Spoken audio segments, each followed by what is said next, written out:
बच्चों इस क्वेश्चन में हमें कहा गया है find the equation of a tangent to a circle at point A and we are given the circle is centered at origin and has radius r। तो बच्चों सबसे पहले तो let us draw a circle centered at origin and having radius r। बच्चों ये r radius हो गया and the circle is centred at origin. अब हमें क्या रखा है, there is a point A जिस पे हमने टेंजेंट बना दिया। क्लियर है यहां तक? We have to find the equation of this tangent. सबसे पहले let us take another point z on this tangent. It is a general point on tangent। हमें पता है कि this line and this line, इसको मैं ड्रॉ कर देता हूं। This line, they both are perpendicular to each other and when two lines are perpendicular हमें पता है the sum of their complex slopes is 0। Now what is the complex slope of the tangent? It can be written as z minus a by z conjugate minus a conjugate। बच्चों clear है यहां तक? And what is the complex slope of this? It will be a by a conjugate। हाँ है ना बच्चों? ये समझ में आया नहीं आया? How the complex slope of this line is given as this. समझ गए ना बच्चों?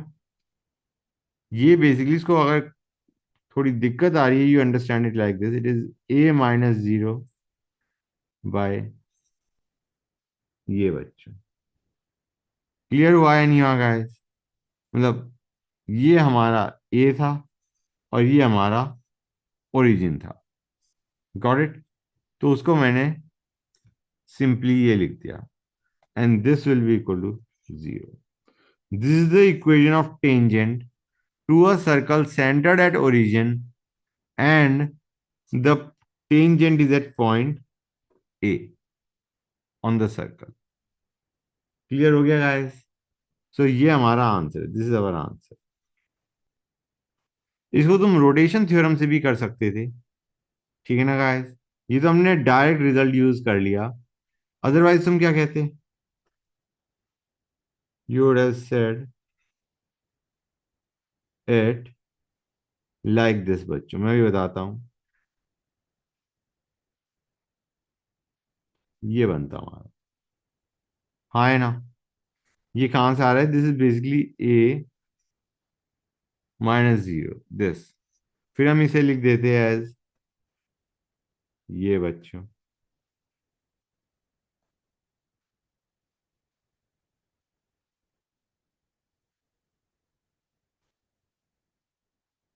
मैं तो ये बता रहा हूं कि ये जो हमने डायरेक्ट रिजल्ट यूज किया है उसको रोटेशन थ्योरम से कैसे करते। You would have squared it, तुम्हारा ये बन जाता है ये। बच्चों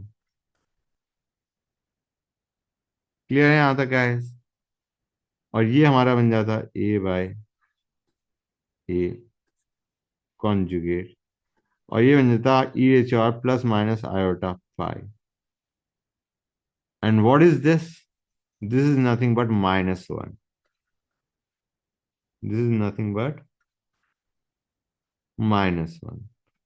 तो इसको अगर इधर लेके आओगे तो ये वही बन जाएगा जो हमने पहले ही कंक्लूड किया था बाय अज्यूमिंग कि सिंस दे आर परपेंडिकुलर, हमने उनका सम ऑफ कॉम्प्लेक्स स्लोप 0 करके जो इक्वेशन बनी है, this was basically method one and this is your method to.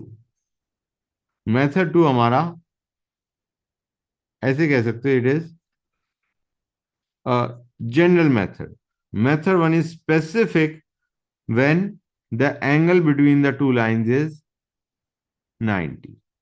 समझ आ रहा है नहीं आ रहा है बच्चों? ये सिर्फ 90 के लिए चलेगा, जबकि ये जो हमारा तरीका था, this is a general way to solve which can be use for any angle theta between the lines बच्चों। ठीक है ना गाइस? आंसर दोनों से हमारा सेम आ रहा है। Got it guys?